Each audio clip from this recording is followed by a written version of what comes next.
Do you have a property that should be good? One that has food, one that has cover, one that has access. But for some reason it just feels like you can't create consistent opportunity. In this video I'm going to walk you through a real life example of a property that's nearly 150 acres in size and has all of those elements: food, cover, and good access, and show you how habitat design and the implementation allowed us to create more consistent opportunities throughout the property for the hunter. Now on this property there are a few key variables that we couldn't change. First of those being that this property is enrolled into a CAUV program, meaning that at least 10 acres needs to be committed to agricultural production. On top of that, there's already a heavy logging cut that got completed on different parts of the property before I walked it for the first time, which meant there's already established bedding areas in different parts of the property. So we worked around the variables that were out of our control and built the rest of our designs around step 3, 4, and 5 of my whitetail habitat blueprint. High odds food plots, adequate bedding cover, and predictable deer travel. If you want a full breakdown of my whitetail habitat blueprint, you can find that video here. One thing we didn't need to change on this property was access. There's already a great trail system wrapping around the outside edges of the property, and we only needed to adjust a small section in the southwest corner and shift the northern trail slightly to help keep pressure away from future habitat improvements on the property. But we didn't just stop at the design. Throughout most of 2025 here, we followed up with a lot of boots on the ground improvements. Targeted bedding cuts and low value timber, new travel corridors, mock scrapes, water holes, and clearing out these high odds food plots. Now, if you're new to my channel, I'm Greg Kazmierski. I've designed and improved whitetail properties all over the place, helping a countless number of landowners unlock their property's true potential. So let's go ahead and take a look on how this one all came together. Let's start with high odds food plots. Now these just aren't areas that deer feed, they're designed to create movement that we can hunt effectively. A high odds food plot is placed in a way that aligns with the natural flow of deer movement,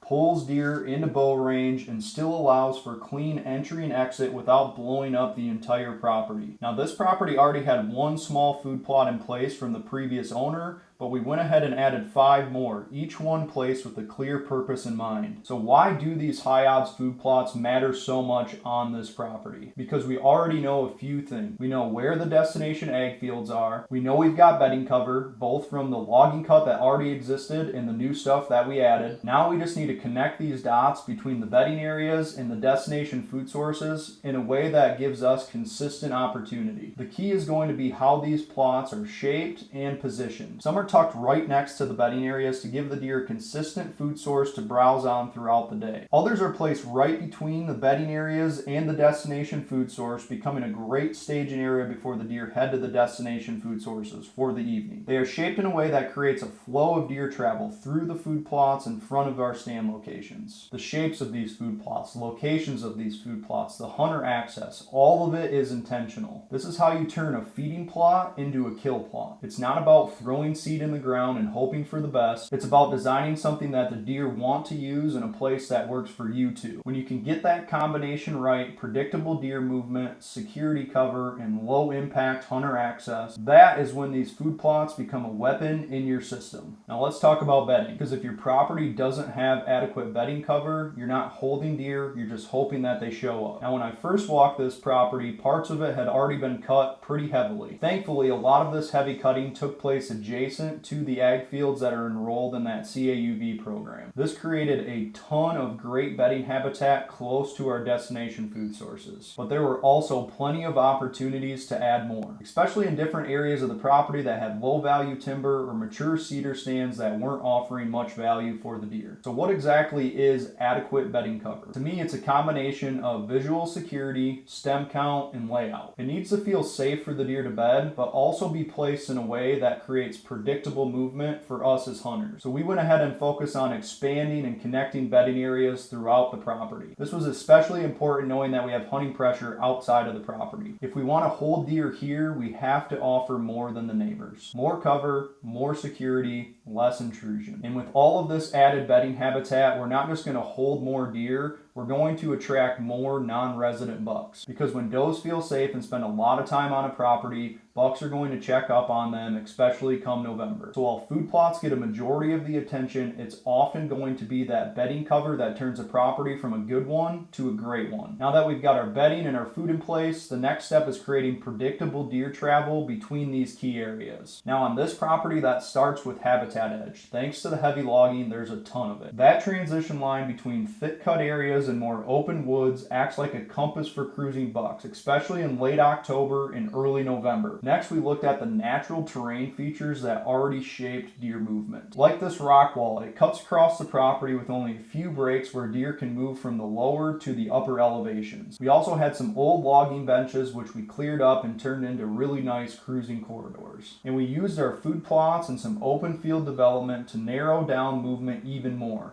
creating pinch points where everything funnels past certain stand locations. Then we went ahead and fine-tuned that movement even further, adding mock scrapes and water holes in very strategic locations, giving these deer even more of a reason to move through exactly where we want them to. So why does this matter? Because if you already know where deer want to bed and you already know where deer want to feed, then predictable deer travel is how you actually create the opportunity between those 2 points. And when that travel brings them past a stand that you can access cleanly, that is when your property starts producing consistent results. Now let's go ahead and break down one of the stand locations we set up. This one sits right at the top of a break in the rock wall that runs across the entire property. This stand is all about terrain. The rock wall creates a natural barrier with only a few spots where the deer can move from the lower to the higher elevation. And this stand is positioned exactly at one of the weak spots in the wall. But it's not just the terrain that makes this spot work, it's how it ties into the rest of the design. This travel route leads directly to 2 high odds food plots we talked about earlier. We've also added a mock scrape and a water hole right in the pinch point to give bucks one more reason to come through in daylight. Access is clean. We come in from the top side of the rock wall, away from the core habitat improvements, keeping pressure to an absolute minimum. This is one of those stand locations where everything lines up. Terrain, deer travel, access, and multiple reasons for those deer to be there. When the conditions are right, this spot is built to produce. This stand is set up in a completely different part of the property, but the principles behind it are exactly the same. We're hunting an old ATV trail through a thin strip of timber between a power line and a large open field. The main section of the field is staying in agriculture, aligning with the CAUV program. But the back corner is being developed into a mix of warm season grasses, a small food plot, and clover trails that lead toward the main destination food source. The power line itself is getting converted to a long, narrow food plot with warm season grasses flanking both sides to create definition and security. And right in the middle of all that is this old ATV trail running through a thin strip of timber, an existing travel route that deer are already using, which makes it a great place to set up and intercept movement. This happens to be another stand location where we added a water hole and a mock scrape right along the trail, stacking attractions in a location that's already seen consistent movement. Access here is quiet and clean thanks to a new trail that we installed along the edge of the property line. We can slip in and out of this stand location without disturbing the new open field development or bedding area. Now this stand gives us options. It can first be a consistent travel funnel for those early season bed to food travel patterns, or it can shine as a rut cruising stand, especially when the open field actually develops and all of that good bedding habitat close by is inevitably going to hold a lot of does. It's a perfect example of how layering features, food, bedding, predictable deer travel, and clean access can turn a good stand location into a great one. Let's do a quick recap of what we covered on this property. We started with high odds food plots. Small, intentional plots placed in the natural flow of movement between bedding and destination food sources. Then we looked at adequate bedding cover, both existing and added, designed to hold deer on the property and reduce outside pressure. Next, we broke down predictable deer travel, how terrain, habitat edge, and strategic improvements like scrapes and water holes help funnel deer into bow range. And finally, we highlighted 2 different stand locations that show how these principles come together in the field. One terrain-based and subtle, the other stacked with food, cover, and consistent traffic. Now, if you want the full breakdown of this property, including the entire design walkthrough, more stand setups, and all of the details behind the decisions, you can find that inside my Next Level Whitetail SKOOL community. There's a link for that down below. And if you're looking for a custom design like this on your own property,